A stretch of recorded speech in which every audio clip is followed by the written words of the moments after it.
Good morning, everyone. Thank you very much for joining the webinar, IT Priorities During COVID-19. We are waiting for the screen to come back. Nadeem?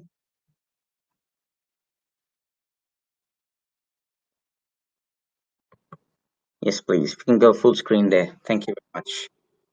Excellent.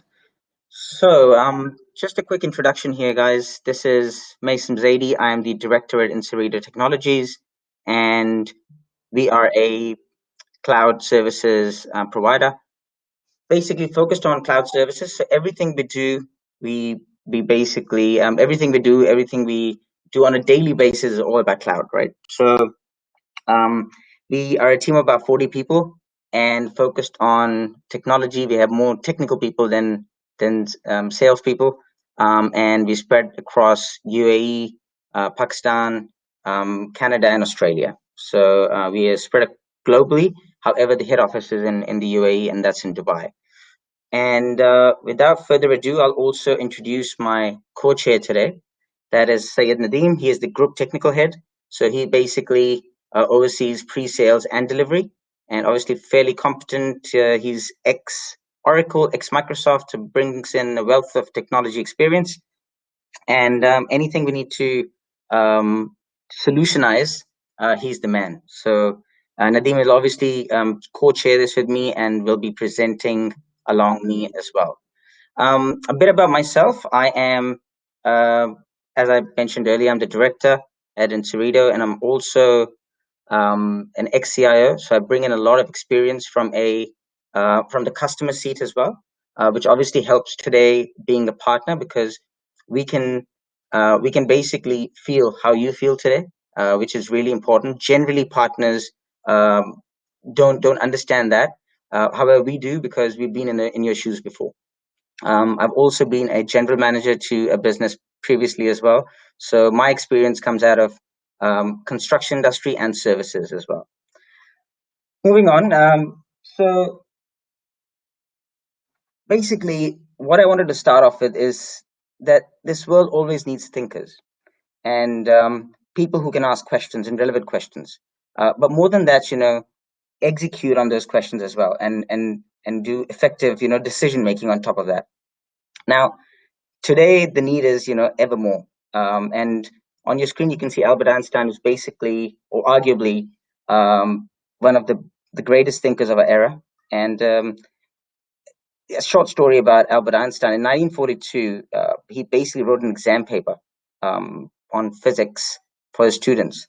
I think it was for Cambridge University that he was teaching in. And it was exactly the same paper that was given to him previously, or that he gave out to his students the last year as well. And his 2IC, or second in charge, was baffled. He said, well, how come you've given exactly the same exam paper? And his answer was intriguing. He said, well, the answers have changed. And, obviously this doesn't come across as normal, right? But a person like Einstein, you would think of him to think outside the box, right? So his whole idea behind that was, look, we have grown as people, we have grown as mindsets. And if we thought of an answer a year ago of the same questions, the answers won't be the same. And I would like to see how my students now give the answer. So it's very interesting. And the other aspect is, today people that think that way, that don't think the normal and think extraordinary, are really important because, as you know, we are actually entering the new normal as well, right? With the whole COVID situation. So I wanted to touch base on someone like Albert Einstein because we need more people like him, and basically all of us can be that people. Another interesting story that stems out of decision making. It's from Krakow, Poland, right? And there's this person, Stan Lick.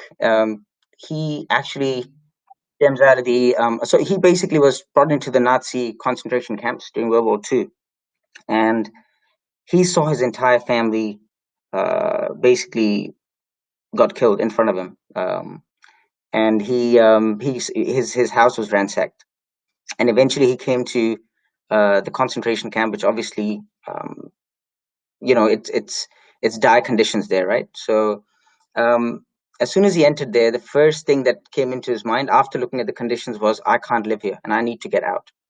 And that instant question that popped into his mind was very important, or rather the decision he made at that point, subtle decision making. And then he obviously started asking himself the questions, how to get out of here. Um, and he kept thinking and looking for ways out. Now, people around him obviously kept telling him this is not possible, the usual stuff. So most of the people around us, would think that this is not doable. And, you know, Stan didn't think of it that way, and he kept looking for answers until he came to a point where, he actually started thinking, right?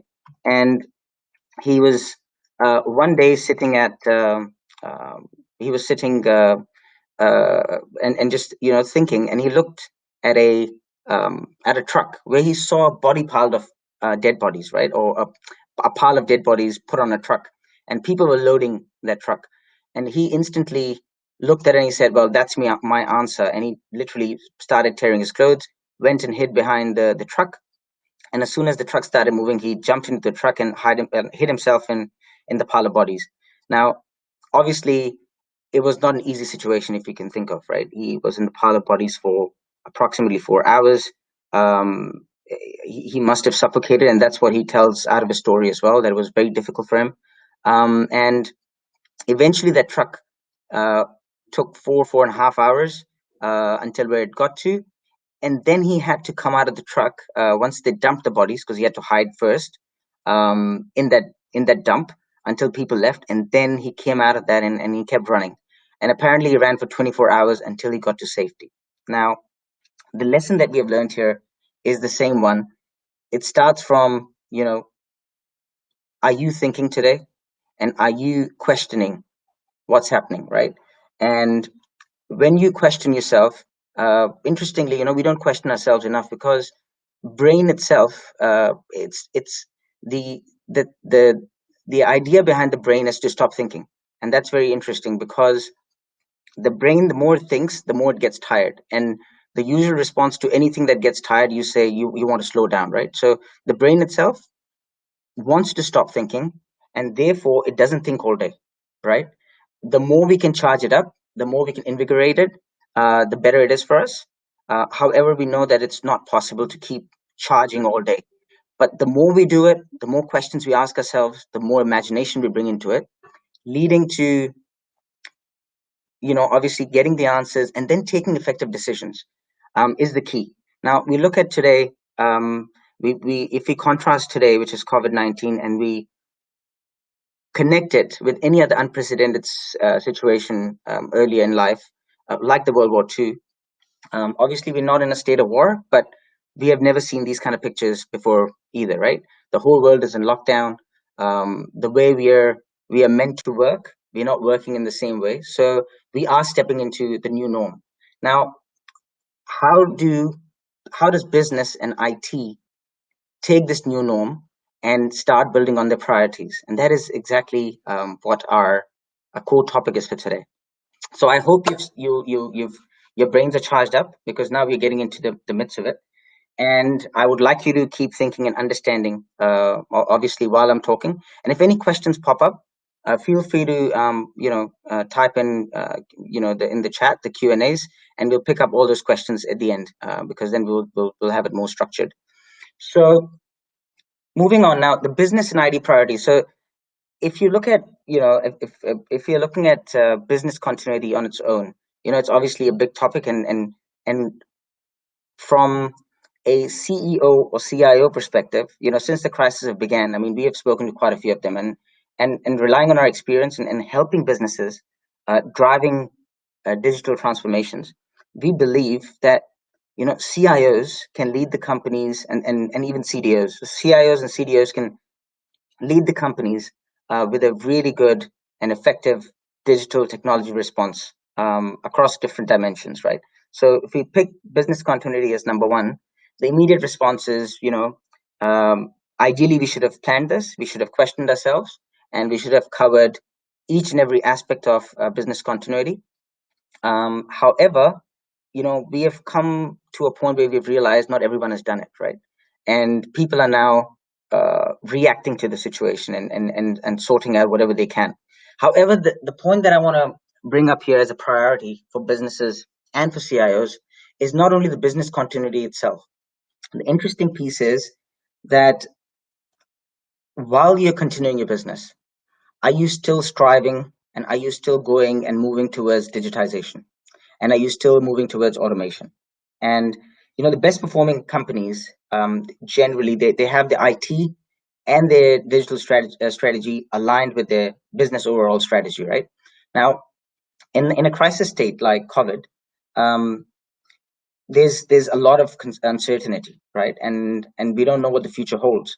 Now, the CIO and the CDO, what they need to do today is they need to, you know, they need to redevelop, or they need to refresh their digital strategies based on the scenarios that are happening today. So, for example, the customer behavior is changing, the business model is changing, which means there's more opportunity out there as well. So on one hand, you're continuing your business, but on the other hand, where are the opportunities lying, and what are the implications, of the opportunities and the changing customer behavior on the digital and technology choices that we make. Now, people who are thinking and doing above the rest will obviously come out better. Um, they can help determine potential sources of value as well, coming out of this. Um, Now, at the same time, CIOs need to work closely with, other parts of the business as well, right? And whilst they're doing that, they can serve the customer today in a different way because the priorities are changing for your customer as well as a business. So today, customers are looking, for you, you need to serve your customer in a manner that safeguards their health. Now, this was a priority before, but today it's at a different level. It's basically at the top of the priority list. You need to take care of your. You need to think of the customer, how they're perceiving everything. So for example, even on digitizing interactions. Now, banks generally have been really good with that, but not all businesses. Even with the banks, their back offices are still not fully automated or digitized, right? So, are they doing that today?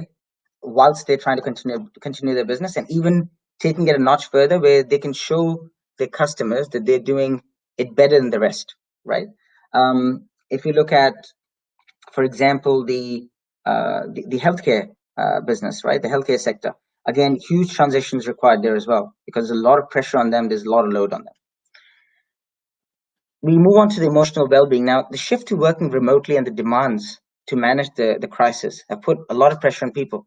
If it's not managed properly, the situation can obviously lead to a burnout, right? Now, CIOs need to consider this, and how do they build in flexibility, within their workforce. Now you're at home, you have kids around you, um, you're shifting schedules, ensuring access to resources such as tools and information sharing. So we're all using now these, obviously tools to connect, like we're connecting through Zoho right now, or Zoom, and Amazon Chimes, Teams, all of these beautiful tools out there. Um, on top of that, we need to think of, how to make things more effective. So, for example, if you used to have longer training sessions, let's limit that. Let's make it more brief because we need to understand, as a CIO, that your teams don't have that much time now. So you keep it brief, so that they can, obviously balance their work and work life while they're working remotely.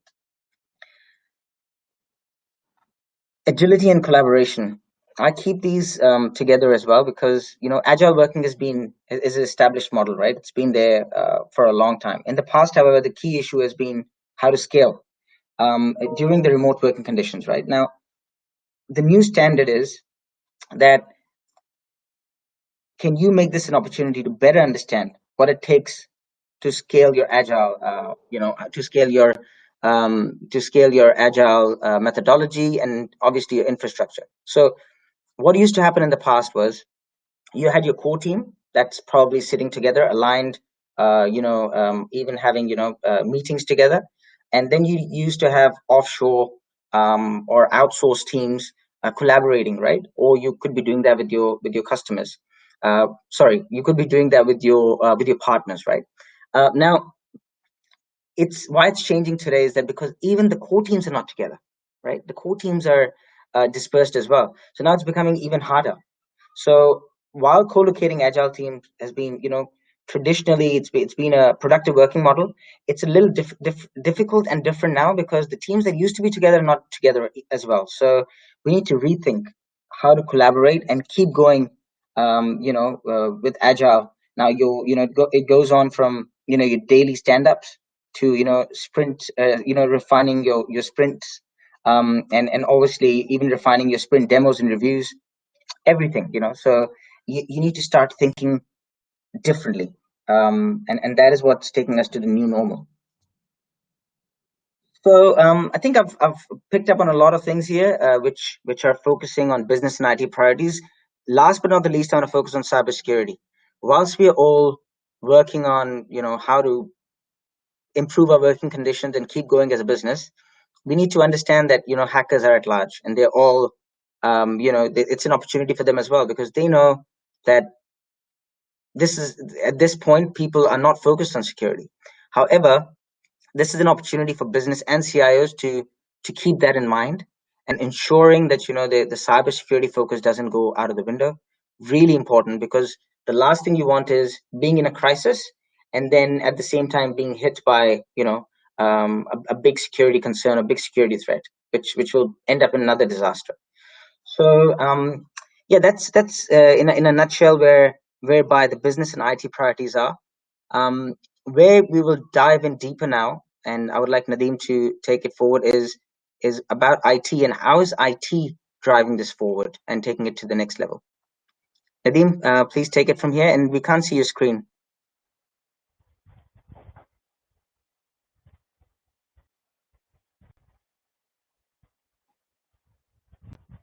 Nadeem? Thank you, Mason. Thank you. Thank you so much. Those were some very relevant stories, and very relevant to the situation that we are all in today.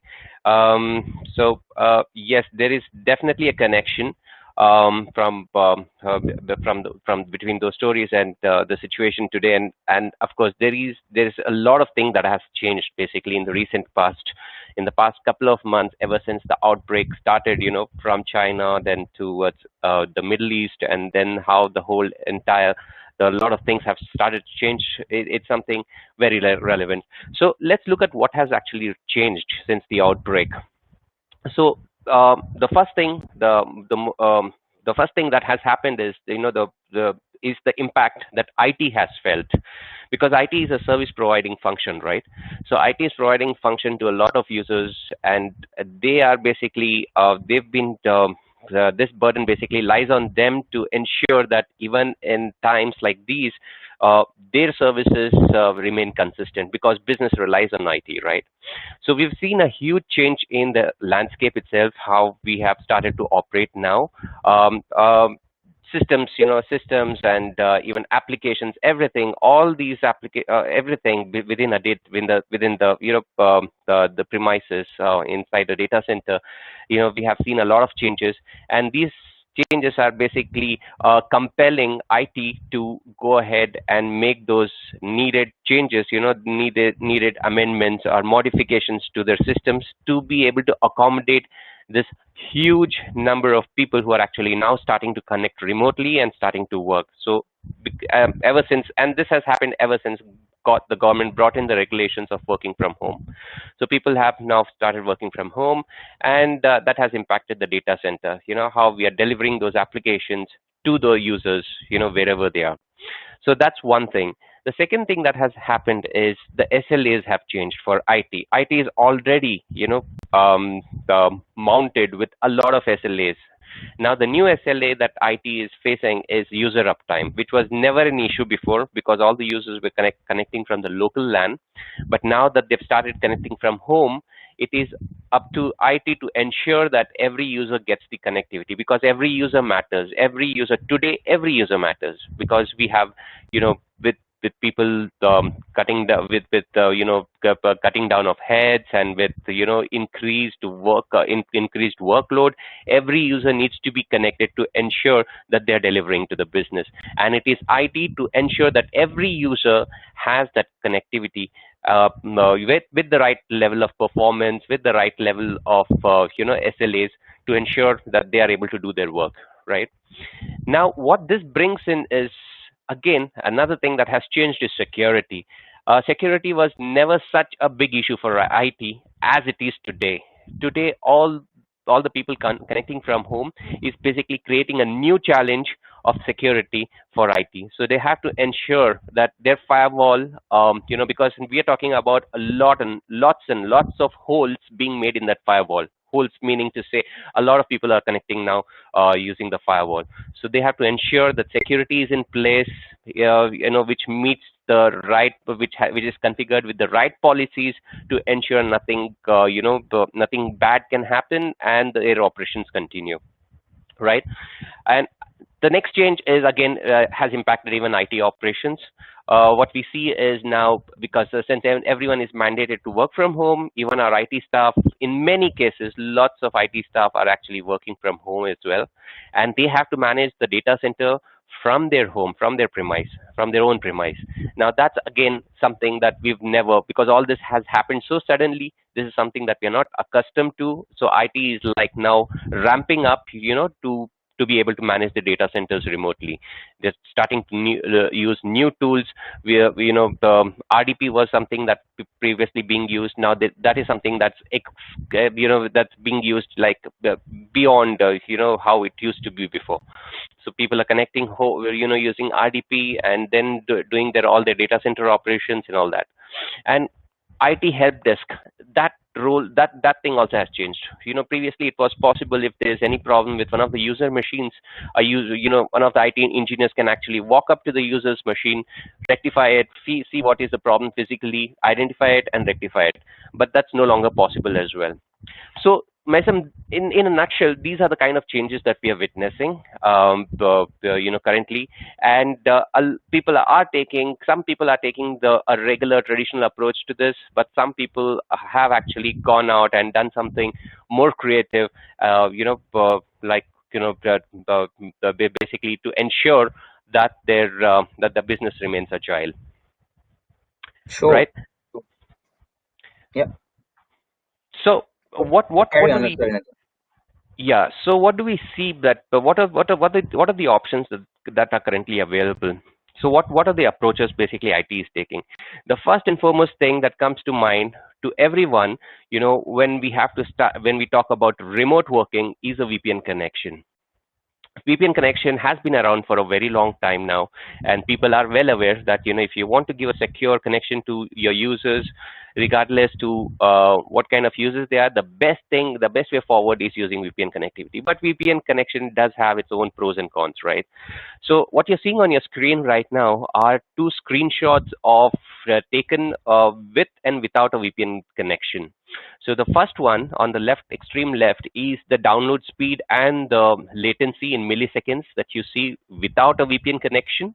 And the one next to it at which is about 1 Mbps, is the connectivity with a VPN, VPN configured, and the millisecond, and the latency also is like 536 milliseconds, which is like that's the very problem, why users are not getting that good experience, when they're connecting remotely. This is where the problem lies, right?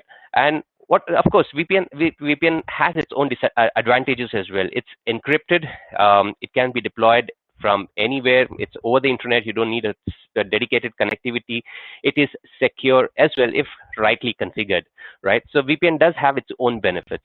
But when you're looking at the speed issues, and given the current scenario where everyone is connecting from home, this is like overwhelming our internet bandwidth, and that's the reason why people are losing connectivity time and time again. They're not able to, to get the same kind of experience that they're working from, and they're getting irritated. This is basically showing in their work as well. And of course, this has a lot of this puts a lot of stress even on the infrastructure. Your firewalls are getting overwhelmed because of all these VPN connections happening, and of course, it's difficult to scale when you're looking at a VPN connection solution. And what is the other solution that people are using? They're using an RDS, remote desktop service. Remote desktop services was traditionally being used only by the IT. And IT used to use remote desktop services to as a makeshift arrangement to be able to connect to those desktops remotely. This is not an ideal solution when you're looking at lots and mass users connecting and doing their 9 to 6 job, an 8 hours job using RDP is definitely a no-go. Why? Well, now let's look at the advantages and disadvantages. When we're looking at advantages, yes, it's very easy to set up. You just have to bring it up, put in the IP address, there you go, you're connected. But of course, it also requires a VPN connection. You need to have a VPN connection also in place, and then you go ahead and you connect to your machines which are residing in your on-premise. So that's that. So if you look at the advantages and disadvantages, this sort of falls in the category of definitely not a go. You don't want to use RDP all the time to access your systems. Why? Another reason is, now what we're talking about is when you're connecting with RDP, all the machines that are running in that reside in your office, in your corporate network, need to be running. So the user is connecting to his machine remotely to a machine which is already running, and somebody needs to be there in the office, probably from the IT, to ensure that all these systems are continuously running. They're not stopping, because it can crash. It can probably, there can be any sort of a outage or anything. So IT has to remain there to ensure those systems are running. So if you really look at it, is that the kind of solution that you would really want? Definitely no. And the users keep getting disconnected often because their bandwidth is getting overwhelmed. As the day starts, like 2 hours, 3 hours into the day, you see all the users are connected, and then somebody starts losing connectivity. The performance and the experience is really bad. So these are the two solutions that we have currently, Maisim. This is what these are the changes that we are talking about that has happened in the recent past, and this is what needs to be addressed as soon as possible. Sure, sure. No, that's wonderful insight, man. I mean, look, we need to like how we started the conversation. It's time that we keep thinking and keep asking the questions, because we can't be doing the things that we are used to. That's not the answer. So really well presented. What would you suggest is the right solution, then, Nadeem? All right, so let's look at this. What do we need today? What we need today is agility, right? We want to be agile because the situation that we've got into right now is maybe a temporary one, may last for some time, it may, and we are all today, the corporate policies do not apply. All that applies is government regulations. So once the government says that we are shutting off, everybody works from home, everybody moves home. And then if the government says, okay, fine, you guys can go back and you can have that many percentage of users working from home, that many from the office. So it's like, in times like this, what we need is agility, that whatever regulations come up, we can quickly address them. We have to move from work from home or work from elsewhere, or we need to have a system that is fully prepared, geared up for that. So how I see, the best way to encounter this is if our systems could be agile, which is not a possibility when you're looking at a solution which is on-premise. So if you're looking at a solution that's on-premise, on-premise systems are typically configured not to scale. It's basically configured to optimize as much as possible, optimize those resources. So with optimization, you can only achieve are cost savings, but you won't be able to achieve the scaling up. First, if you have to scale things, whether you're scaling up, you're scaling down, you want something that's elastic. And these are basically the benefits that you can only get from a solution which is cloud-based. You want elasticity, you want scalability, you want availability. So these are the kind of, these are the benefits that you can only draw from a cloud solution. So what we can do is, how we can help over here is, we are AWS partners, right? So we've been doing AWS for quite some time now. And what we have seen in the recent past is a surge for, again, the approaches will differ from a customer to customer, but most of the customers, the first thing that comes to their mind is, now that the users are going to start working from home, let's provide them laptops. let's get them, let's buy some laptops or rent some laptops and give it to them. Now that's what comes to comes to their mind. But that's not an ideal solution. The IT has to fix those laptops, configure those laptops, have all the security, everything built into it, and then they are supposed to secure those laptops. But what can Amazon offer? Amazon offers something called Workspaces, which is desktop as a service. Now, the best part about this desktop is you don't have to buy it. You actually rent it. So when we're talking about subscription, you can rent it on a monthly basis. It's available anytime. You can go ahead, provision a desktop whenever you want. Whenever you want to scale up, you can scale up, scale down. Both things possible anytime. It can be delivered anywhere and to any device. So whether it's a user's personal device, it could be his home laptop, it could be his home PC, it could also be his a tablet like an iPad or something. You can use just about any device and start accessing the desktop. No infrastructure requirements because it's on cloud. It's a pay-as-you-go model, so you pay, but you can scale up, scale down, like I said, as much possible as for as long as you want. You can have it for 1 month, 2 months, 3 months, and then discontinue again. And that's basically the benefits of cloud mainly, and it applies. It's very relevant today because today we do not know for how long are we going to be working from home or elsewhere. So it's very, very relevant today. This sort of a model, pay-as-you-go model, becomes very relevant. And of course, you get a wide variety of configurations. Some user require a very basic, machine, a very basic 2 GB or 4 GB of RAM is enough for them to work with Excel and PowerPoint and all of that. Whereas there are some demanding users who have graphical applications that require a resource-hungry, machine, which is GPU intensive and all of that. You can avail all of that from the cloud and on the go. That's the best part. You can scale on the go, and again, these are customizable. You can have your corporate applications as well, available to these users via the cloud. So all these things are possible. So desktop as a service is one of the solutions, that we have seen a surge in demand. People are actually starting to considering this and starting to move into desktop as a service. So let me do this. So let me show a quick demo on how desktop as a service with Amazon works. So we're talking about Workspaces here, how it can easily be configured, and what is the user experience going to be. So just for you to, before I start, just for you to understand, I'm actually going to be accessing a desktop which is residing in the east of US, and I'll just show you how the experience is going to be, and how easily it is to set it up. So I'm just going to stop sharing my screen and bring up my desktop here.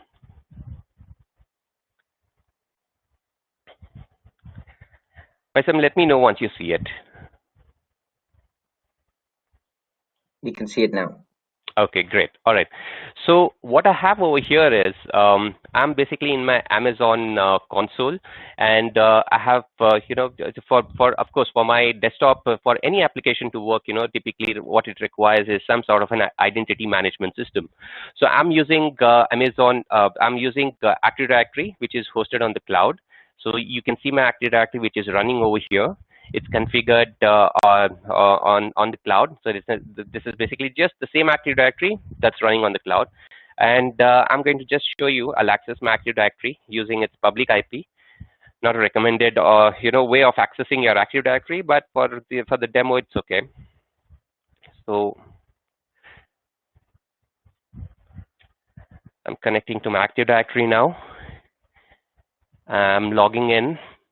And as you can see, I have my Active Directory fully configured.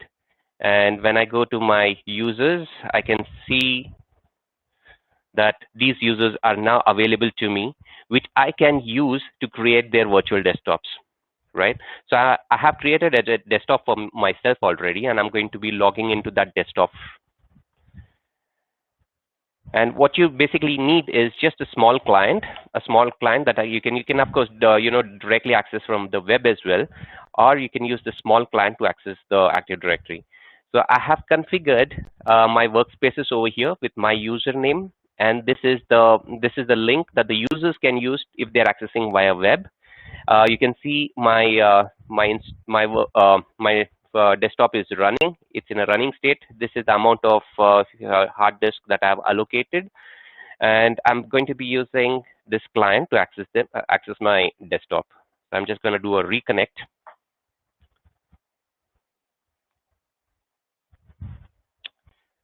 So sorry, my bad.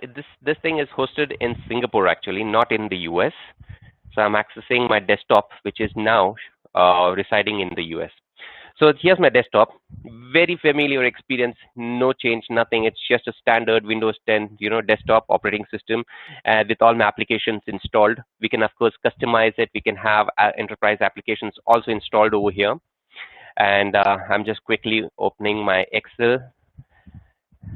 I can just bring up my Excel. I can start working on it, and whatever I need to do, I can just, the user experience is just very seamless, just like as if you're working on a machine locally. And I can also, the best part is I can also print it and redirect my print to my local machine. I can print it either on a network printer, which is residing in my organization, or I can print it. I can redirect my print to my local printer as well. So I can do all that, and I can also map my local drives to my folder on the cloud, and my local drives will become available to me as well in the File Explorer. And just about anything, even I can browse the internet. I can use various applications. So you can see the basically the experience is very seamless. And we are talking about a data center that's like located miles away from me, in Singapore. And the experience, as you can see, is very, very seamless. Yeah. All right. So I'm just going to disconnect from my workspace again and go back to my presentation. So that's the simplicity of working on a so I can provision these desktops anytime I want, just about from any and give the access to just about any location, right? So that's one thing that can be done. Besides this, some users may not require a complete desktop experience. They may just want to access a particular application, which can be an ERP application, or for example, in a recent case, one of the customers who wanted his accountants to move and start working from home. So this customer approached us, and we told him that yes, we can do this. It can be done using AppStream, and AppStream is basically streaming an application from your data from the cloud to the user. So we actually, and the customer required Tally application to be installed, and we've done that, and it's been like almost about a month now, and the user has had no challenge at all. All the users, they're working from home very seamlessly, right? So AppStream again has the same benefits. Again, it's like an application that is actually installed in the cloud, delivered remotely to users anywhere. It has the same benefits of the cloud, and again, is fully customizable as well. Again, also comes with a pay-as-you-go model. Now, let me also bring up my screen to show you how AppStream works. So again, I've configured AppStream as well in the cloud. So I'll show you. This is my dashboard, and this is my this is where I've configured my fleet of all the applications. These are various applications like desktop applications, and my application fleet is currently running. And all I need is this client, and I just log into my client to access my applications.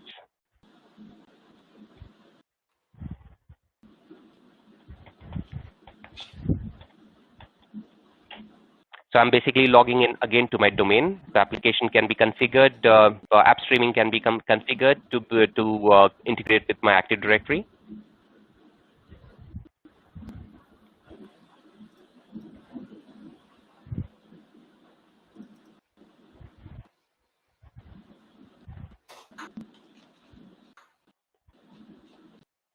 So because I'm running on demand, so I'm basically using an on-demand instance of my fleet type.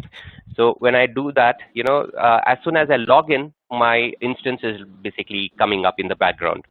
Now, here are the applications that I've configured for this demo. I have all the applications populated here. I can click any of the application, and only that particular application, pops up on my screen. I can start working on it, and I can start saving files, and I can also save those files to my local desktop as well. So again, this takes a little while, because first thing in the morning when I'm logging in, I'll see that it takes a little longer. Why? Because those instances in the cloud are spinning up and they're coming up. So it takes a little while to load. And as you can see, you can also configure this to be instead of, if you don't want it, if you want your instances to come up immediately, instead of on demand, I can make it always on. I can use always on, and then my instances will come up, instantly. They're ready anytime I want them.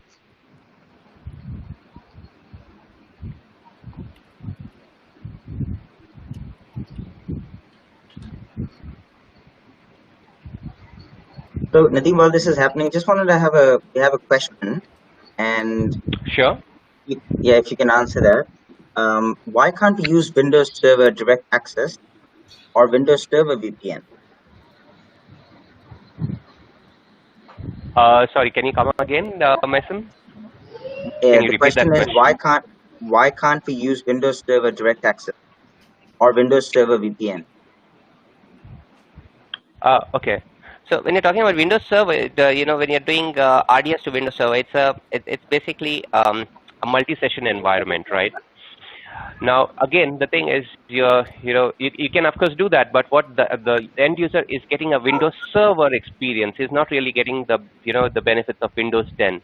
But that's also possible. That can also be deployed on the cloud. You can actually have a Windows Server RDS as well. So users can, instead of Windows 10, they can access a Windows Server machine as well. But of course, it's a server class machine. It's not a desktop class machine, and I would definitely not recommend that strategy. Okay, excellent. Thank you for that. So, Carry on, Nadeem. yeah, no problem. Yeah, so you can see my screen has come up again. Very seamless. I can start working on it just like I do on my desktop. Everything is just accessible to me just like that. And if I have to switch, all I need to do is just go to this launch bar over here, and I can see all my other applications as well. I can bring up all my other applications as well over here, and I can work with them seamlessly as well. So that's basically how application is delivered. And again, if I'm using Teams, if I want to collaborate, I can also turn on and turn off my microphone from here itself.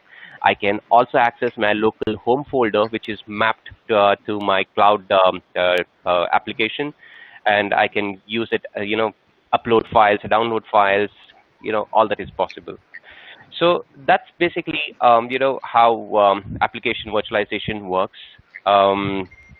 So these are the two solutions, I see myself make a great fit in the scenario, in the current scenario, given that they basically fully leverage the benefits of the cloud. Cool, excellent, wonderfully done. Okay, so I mean, moving forward, obviously, the cloud is becoming a necessity, and I think that's something that we're seeing more and more, because guys, can people mute Gawing their cubes. Kahit can mga you mute konti your lang. sorry, I think we have some interruption here. Can everyone mute themselves, please? All right, apologies for that. So why is cloud more relevant today, and why now? Would you like to shed some light on that, please? Yep. All right. So again, I think it all goes back to the story that you started off with, Mason. What we need today is the change, and we must embrace change, right? Embracing change, and sometimes it's so important that there is no other option for you but to embrace change and to move on. So cloud has been around for a while. A lot of people have actually started, the thought process has started, and there are many of them who have actually moved to the cloud. Why? Because of the benefits that it offers, like agility, scalability, and all of that. And that's becoming more and more relevant today. With this outbreak, you need to have the agility, and you need to have scalability. Headcounts are increasing, and this is what most of the customers today are going both the ways. This is the kind of setup most of the customers do have. So, and I think I have sort of addressed this question earlier, but let me again, to give you the insight. So it's a hybrid architecture, right? So you have your the server running on your in your data center, and the VDI is basically the VDI infrastructure is running on the cloud. So we draw a VPN from your application in your data center to the cloud, and then or the VDI the VDI application, the VDI desktops will basically be accessing your application through this VPN via a private subnet, through a private network. So none of the traffic goes out of the cloud on the internet. It goes through the VPN, and then it basically accesses your server. So we have use cases of we have actually done these projects very recently, and it does work in a hybrid architecture. Although I would definitely suggest, my suggestion would be, if there are any of the workloads can be moved to the cloud, please do so. And probably you might want to start with a small workload. If you want to move to the cloud, please do so. But of course, there's a hybrid architecture you can always adopt. But moving your servers to the cloud, probably will basically enhance the user experience, because the latency will become even more lesser. So that's our approach. What we tell customers is, start with small applications, start moving them to the cloud. But if you cannot, for certain reasons, yes, we do know that you might not want to move all your servers to the cloud. That also is okay. We can make a hybrid architecture, not an issue. Excellent. Alrighty, so there's a question for me here as a CIO. Where should my focus be in the immediate term in 9 to 12 months? I think it's a very relevant question to what we are seeing today. So I think resilience is obviously an important trait of leadership. And right now, it's all about resolve. How do you guys actually face this situation upfront? And like I'll go back to my initial point where I feel it's the crux of the CIO situation today is, how do I continue the business? Obviously, along with my business shareholders and stakeholders, whereas also at the same time, how do we keep growing the business, and how do we keep innovating, and how do we keep digitizing so the cost comes down? So I think it's a two-prong approach, whereby our focus needs to be to keep things going, but then at the same time we need to also focus on how to improve things. Because if we leave that aside, or if we stop being agile, and stop doing the improvements that we were working on before, we'll actually we'll miss the boat. And that's critical, that we keep an eye on keep improving and enhancing our existing landscape, whether it be applications, whether it be infrastructure, or even your services, side of the business as well, of the IT business. So hope that's answered that question. We have 5 more minutes, so I've got another question for Nadeem here. AWS Windows 10 VM, is it multi-session or only per user?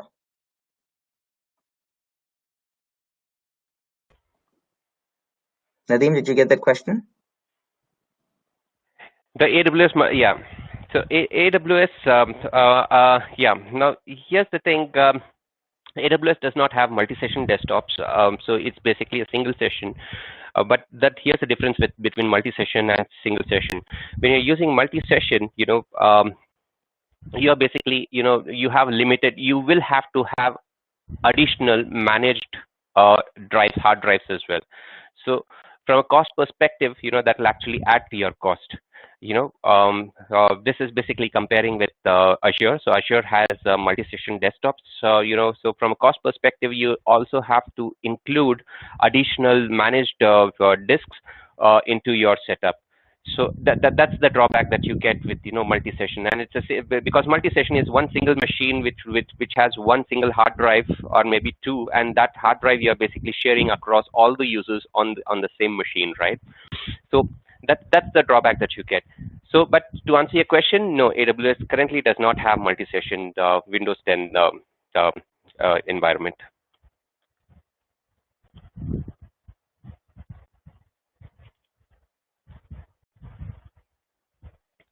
Yeah, are you there?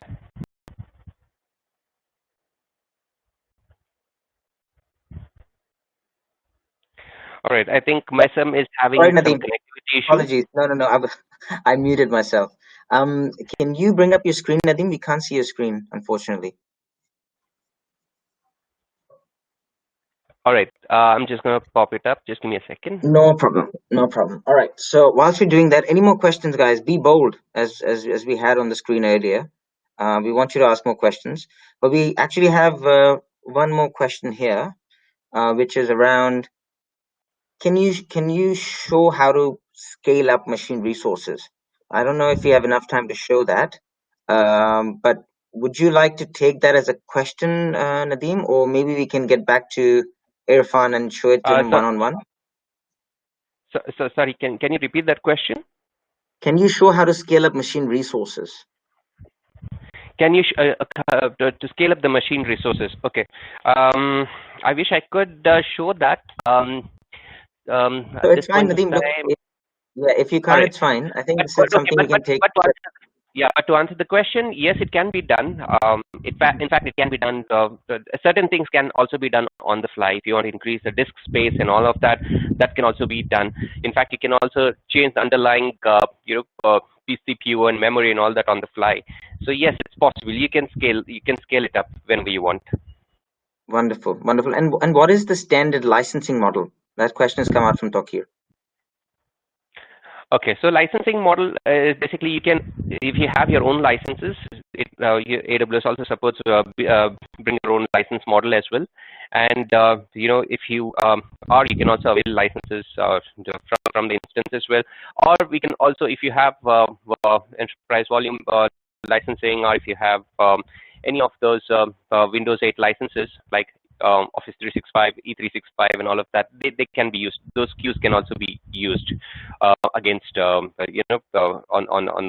Workspaces.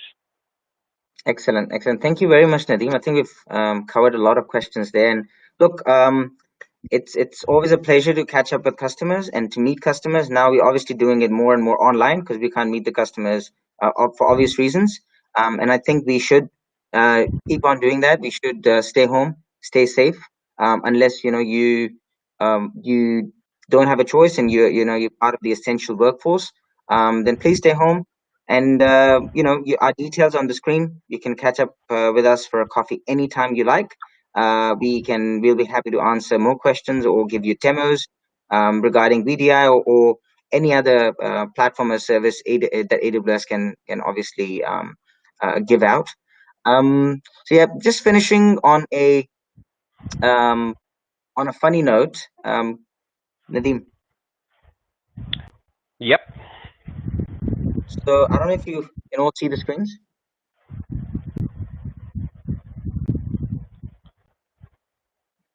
Yeah, So we this can. We is can. yeah, perfect. Yeah, this is very true of today's situation, whereby IT has got so much work going on that we're all glued up to our screens, and we don't even have time for lunch and doing the daily stuff that we would do, even not standing up and walking, because you need to move around, you need to do exercise, all those things that we tend to forget. But then there's someone there to always come and remind us in the family, usually our missus, our wives, or our children, that it's time that we stand up and we go outside and see. We try to be normal as well. Now, when we say go outside, it means at least get out of the room and get out of your screen. So that was just a small skit to end it on a funny note. Thank you very much for joining, everyone, and we hope that you got enough out of this presentation and demos. And yeah, keep us informed. Inserito is here to help you for any of your cloud requirements, specifically to AWS. We'd be happy to